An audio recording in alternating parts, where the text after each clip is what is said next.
Well, good morning, everyone. I am so excited to be able to be here today and introduce people as we go through this weekly call on our advocacy outreach.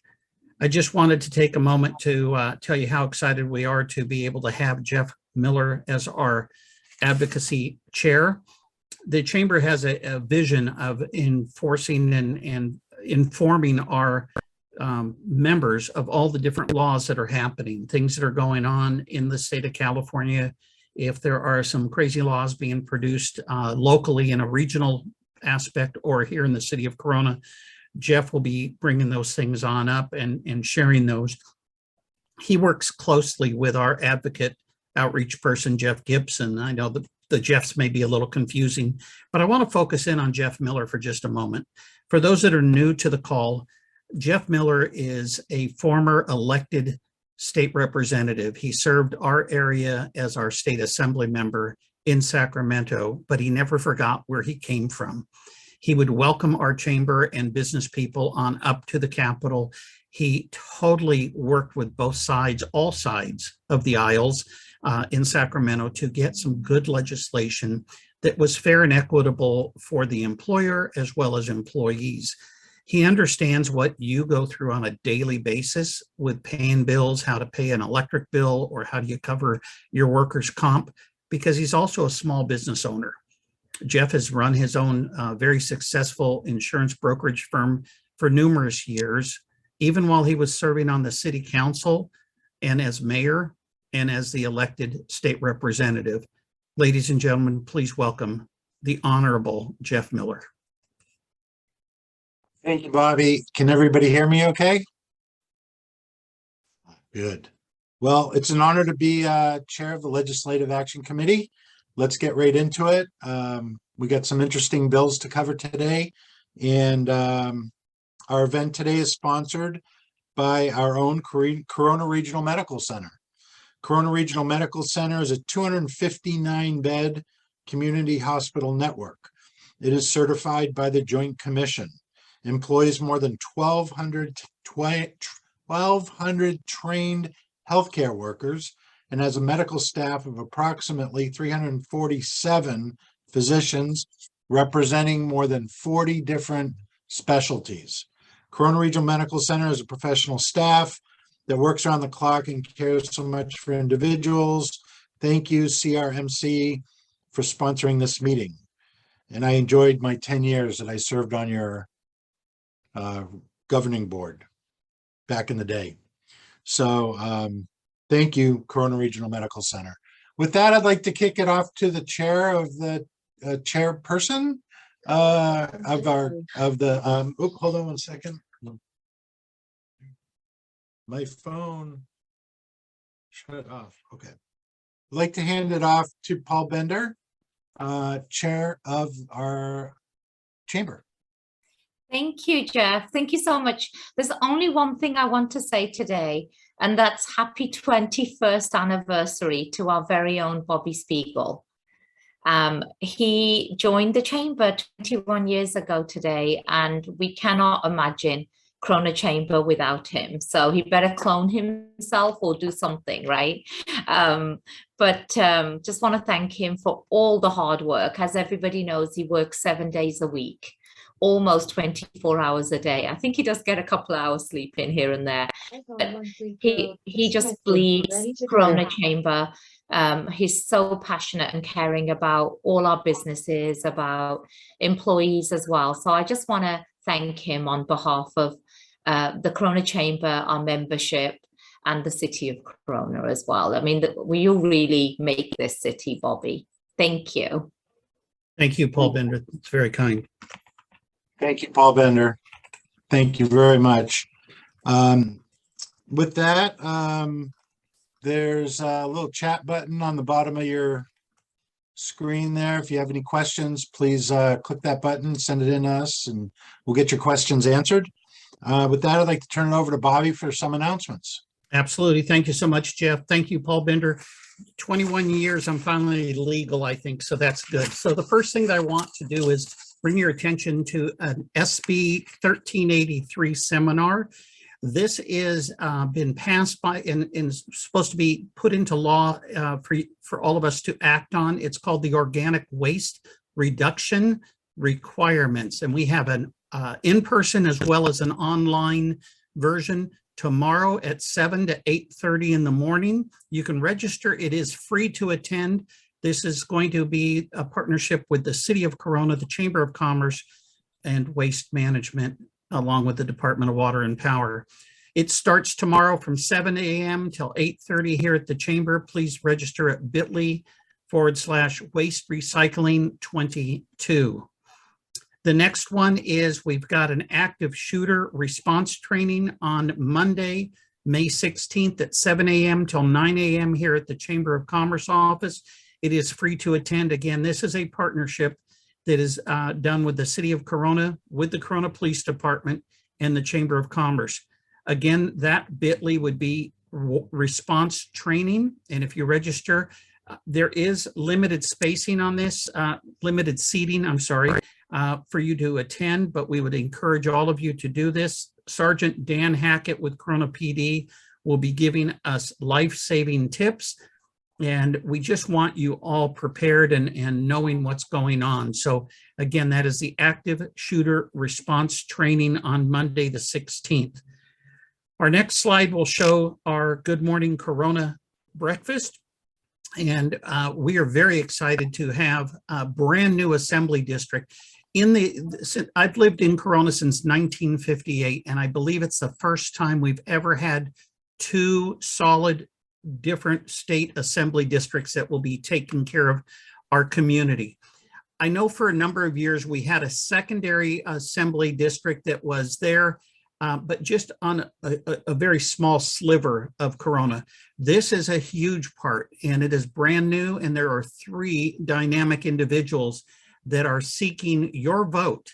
Now, currently the Chamber does not endorse candidates. What we do is we proudly bring the candidates to you so you can make an informed decision. So on Friday, May 20th, we will be having the 3 candidates share a little bit about what they plan on doing with their opening statements.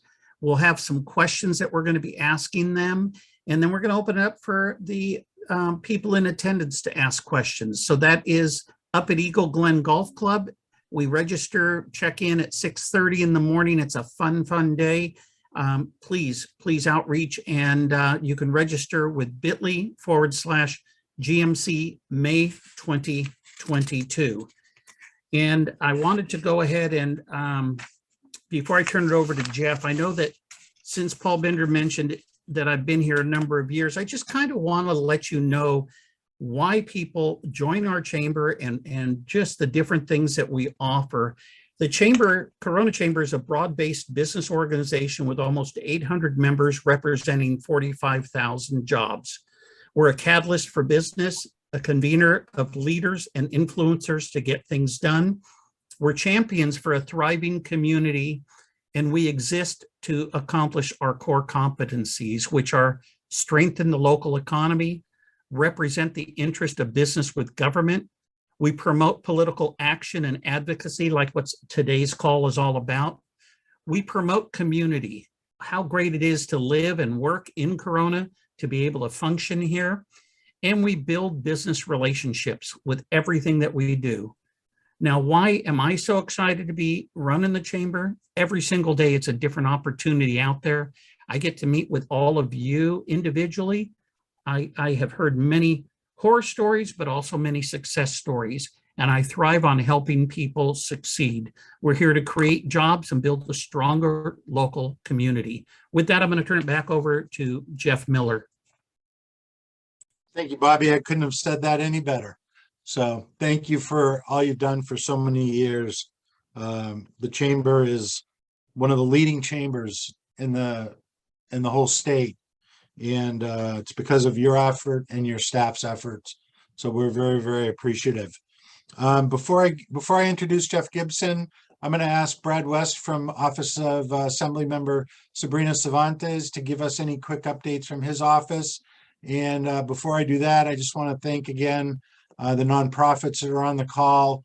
Peppermint Ridge, one of the very, very important nonprofit, in our community that does great work. Thank you, Jim. Thank you, Danny, for jumping on the call. You might go ahead and put your contact information in the chat, and maybe somebody will volunteer, or even better, make you a donation.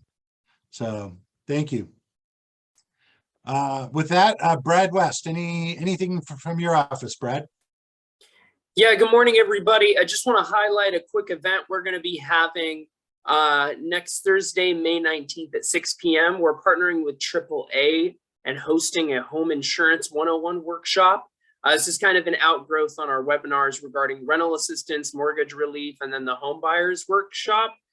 So in this workshop, insurance experts at AAA will provide information about policy coverages and limits, giving tips on how to avoid losses and answer any questions about home insurance. If anybody's interested, I'd be more than happy to send them the information on that event. Right. Thank you, Brad. Appreciate it. With that, let's get right into the meat of the matter. I'd like to introduce Jeff Gibson. Jeff is our political consultant for the Chamber. He owns a company called Occidental Communications Group for 35 years. Jeff has specialized in political campaigns, public relations, and government relations, and has specialized in areas of transportation, environmental issues, and housing issues, and a variety of business issues. Jeff was the author of the 2006 Jessica's Law that got passed by about 85% of the voters in California. With that, there you go, Jeff. There's Jeff. Hey, Jeff. Hey, good morning. How are you? Take it away. Thanks. I appreciate it. So with that esteemed, welcome and congratulations, Bobby, on making it to 21 years. That proves you can survive. If you can survive all of us for 21 years, you can survive anything. So it's only up from here, buddy. So, and speaking of up from here, let's start with our second item first. We've gotten a lot of questions over the last several weeks on the gas tax, the status of it. As we know, California has the highest by far of all 50 states. It's a beauty contest that we did not want to win. Gas prices. Our current statewide average is about $5.89 a gallon, and up $4 essentially over the last 3 years.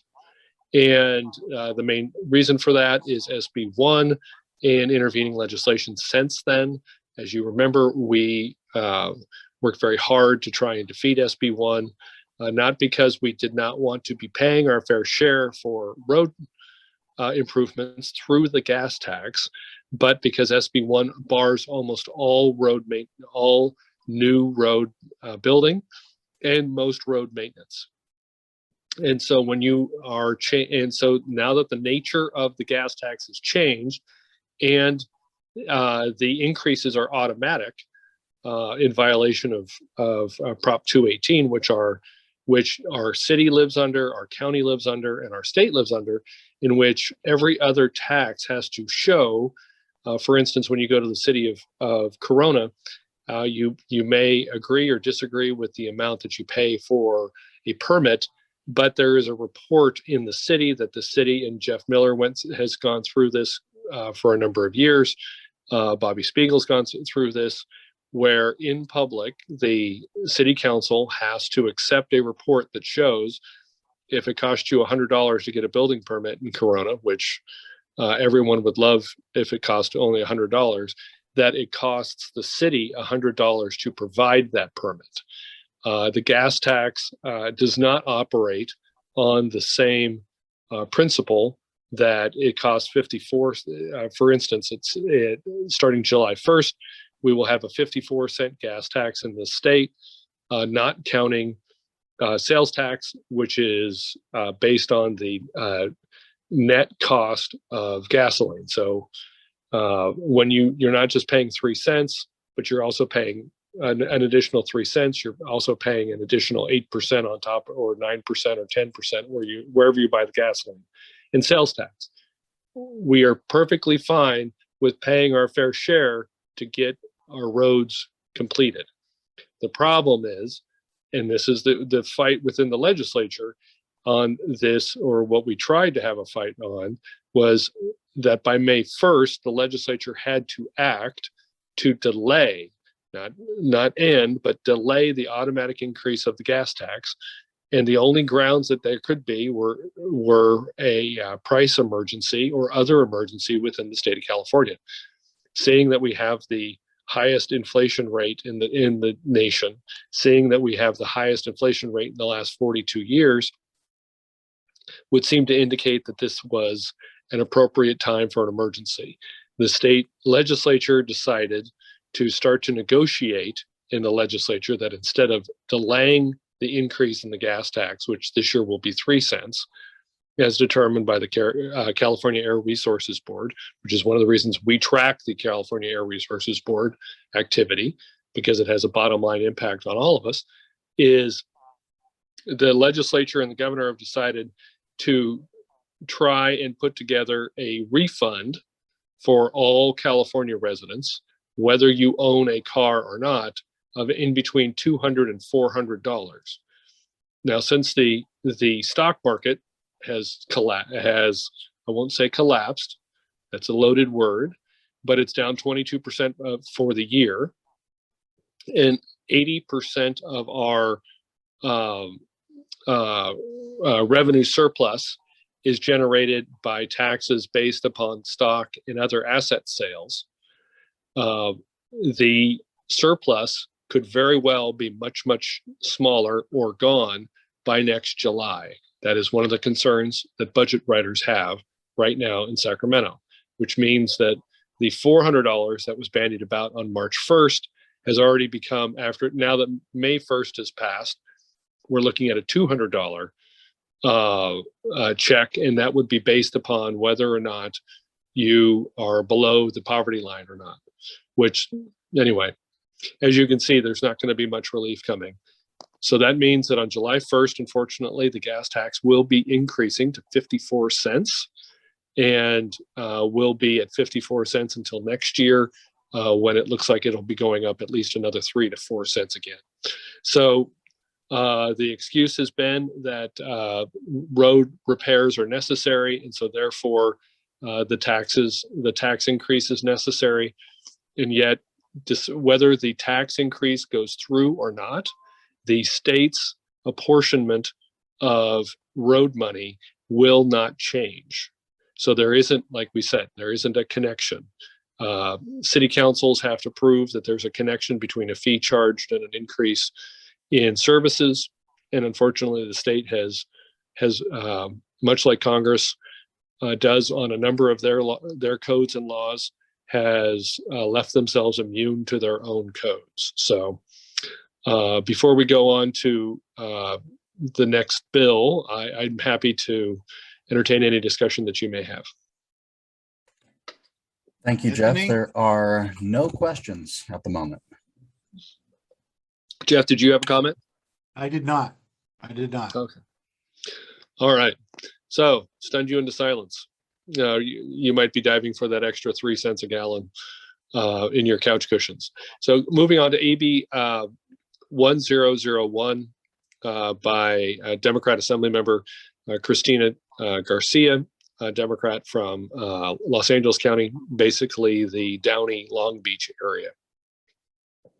And what this will do, what it's proposing to do, is for housing projects, for almost any manufacturing project, and for almost every employer, to force employers, even if they have approved plans for their businesses, to so what happens is, and this makes common sense, if you have a piece of property and you have an entitled right to build on that property, that you do, and you've gone through the environmental process, you've gone through all the rules, then your liability for future changes in code is zero. What this bill is looking to do, right, and this is called either double jeopardy, or there's a number of different terms for it.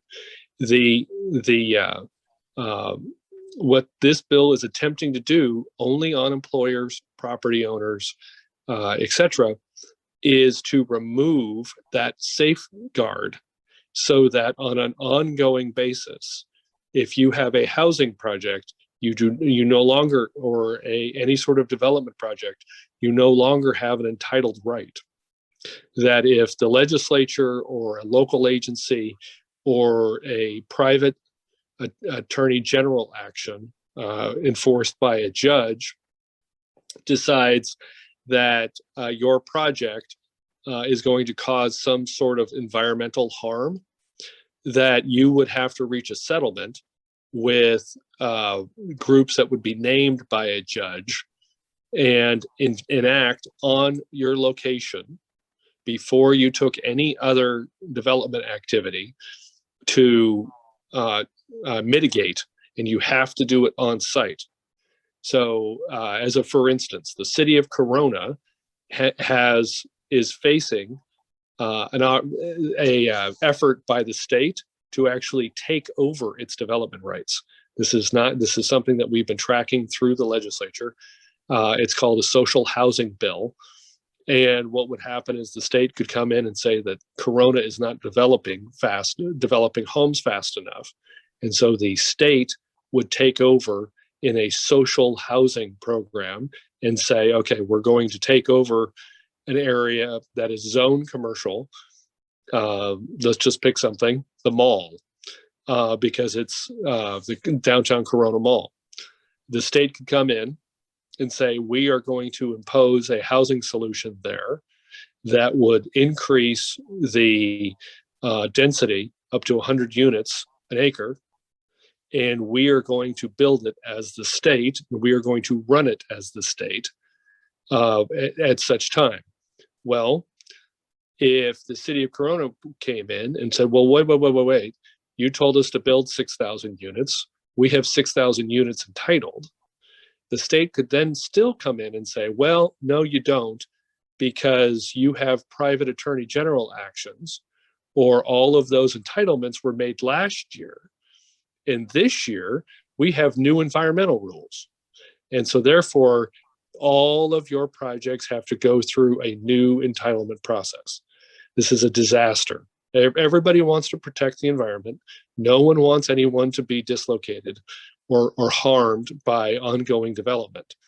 But if you give every single Superior Court judge the opportunity to issue their own opinion, whether they are a certified environmental engineer or not, on whether or not and these are some of the suits that are being faced right now. There's a suit up in Silicon Valley where their problem on affordable housing is so bad that if you drive up and down throughout Palo Alto or areas within Silicon Valley, you have people that are making $180,000 a year living in RVs in front of the Facebook headquarters. And you have private attorney general actions wending their way through Superior Court that are criticizing the glazing on windows as being insensitive to birds.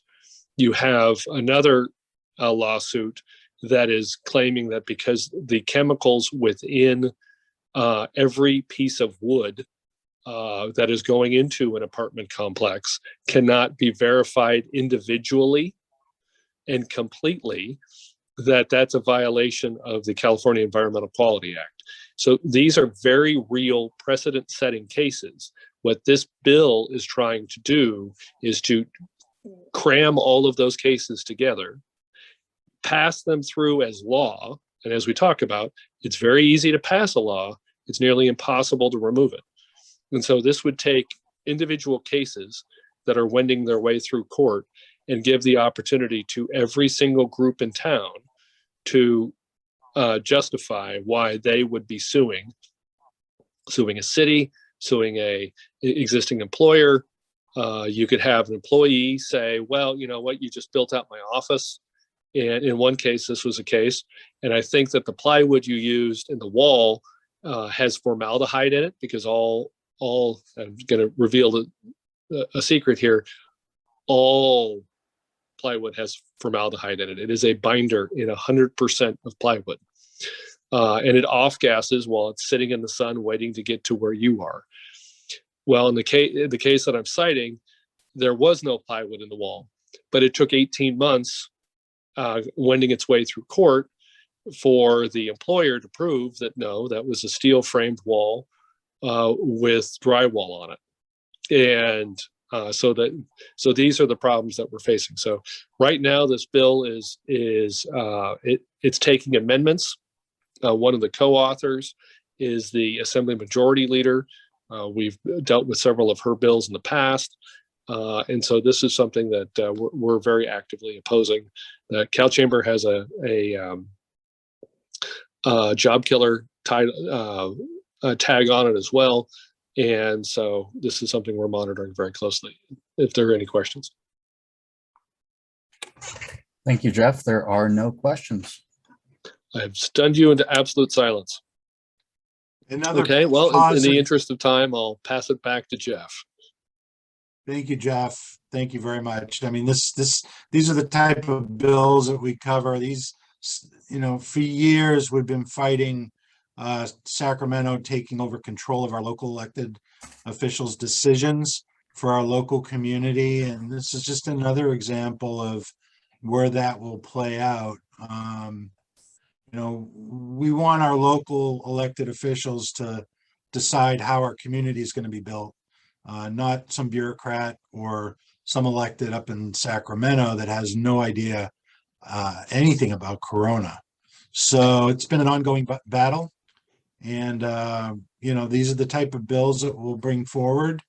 And hopefully our goal ultimately is that if it gets amended in a way, we could actually remove our opposition or become neutral or even support, right, Jeff? Mm-hmm. Yeah, in fact, very likely coming back to you next week with a change on a bill where an author had a position that we were opposed to, and they have completely changed the bill around. I think there's a hand up, Anthony. Yes. Joe, you had a question? Thank you, guys. Jeff, just a quick question on AB 1001. What do you think will be a sensible amendments to this bill, if any, to make it environment to be more protected at the same time that we can actually have the sensible bill which makes sense for those who are builders or developers or employers building these properties. So what would you like to see, if anything, or we should just shut down the whole bill because it doesn't make any sense? Thank you. So sure. And we're very likely going to have to go and scuttle the whole bill. I mean, there really isn't any theory within the bill. And I've been repeating this pretty often, and kind of our feeling. We all understand that we live in California. We all understand that we have a number of regulatory issues that we must face. And if we didn't want to do that, we also understand that we're connected by the 91 freeway, the 10, the 60, the 15 to other locations that don't share California's vision for what would be required. And so we're here specifically because we chose to be here. And we have something called the California Environmental Quality Act, which achieves all of the protections that the assembly member is trying to achieve already. The theory that we are most virulently opposed to, there's two. One, there are a number of regulations that have been passed recently, and especially on needing to build affordable housing in a city. And we've fought those. And we've gotten to a number, and now we're trying to digest how and where we could possibly put those houses. The problem with the legislature is that the next year they want to start engineering a solution to problems that haven't even presented themselves yet. And that's what this bill is trying to do, is answer problems that we have no idea. The rate of housing production in California dropped last year. And one of the reasons is because regulations went up substantially. So that's one of the concerns that we have, is that you can't continue to layer on regulations while at the same time tying the hands of the local regulator. And that's really where it comes at. So at this point, I do not know. You would have to flip the bill almost 180 degrees. AB 1301, I'm sorry, SB 1301 has gone through that. It went from being a very proscriptive, very regulatory, very increased cost on fuel to a tax cut and tax credit if you adopted the state standard. And so that would be something that we would be, you would have to do going through here. But I appreciate the question, Joe. Any other questions? There are no other questions. Hey, Jeff? Yeah, and Jeff, just to highlight your original comment, that the California Environmental Quality Act, also known as CEQA, already has a host of issues in place for cities and local developers to mitigate. So it's we have all that in place as it is. And I know I can share. I know my time on city council, there was there's a tremendous amount of costs and expenditure required, not to mention the legal liability of complying with the existing CEQA laws. So we'll keep a close eye on that. Great question, Joe. Thank you. And Jeff? with that, I'd like to get everybody off the call Jeff? so they can go out and make some money. And I saw Peppermint Ridge has some jobs that they're looking to hire. So Yeah. So Jeff, fantastic. before Peppermint Ridge jumps on and before everyone else jumps off, just a reminder, we're going to Sacramento at the end of this month. If there's any bills or anything that is impacting your specific business or industry, please email us so that we can kind of review those and see what we can do. If you are still interested in traveling with us, I believe we've got 17 or 18 people that are going on up there right now. Typically, we are the largest delegation that goes up there with the Cal Chamber. And so we're pretty excited about that. But if we've always got room for one more. So let us know. Any comments, Jeff? No, it's great when we go up and because of our size, we're able to do a lot of neat things and meet with a number of members and leaders that otherwise you wouldn't have access to. So we always get very good reviews. Great. Okay. Before we get off the call, I want to thank Corona Regional Medical Center again. Corona Regional Medical Center. Oh, I forgot the contact information for our assembly member and our senator. If you have any questions or want to contact our state representatives, their contact information is on the screen right now. But Corona Regional Medical Center serves the communities of Corona, Norco, Eastvale. They're dedicated to the health and safety of everyone they serve. You can learn more at coronaregional.com. With that, I'll adjourn today's meeting. Everybody have a great rest of the week, and we'll see you next Wednesday. Thank you.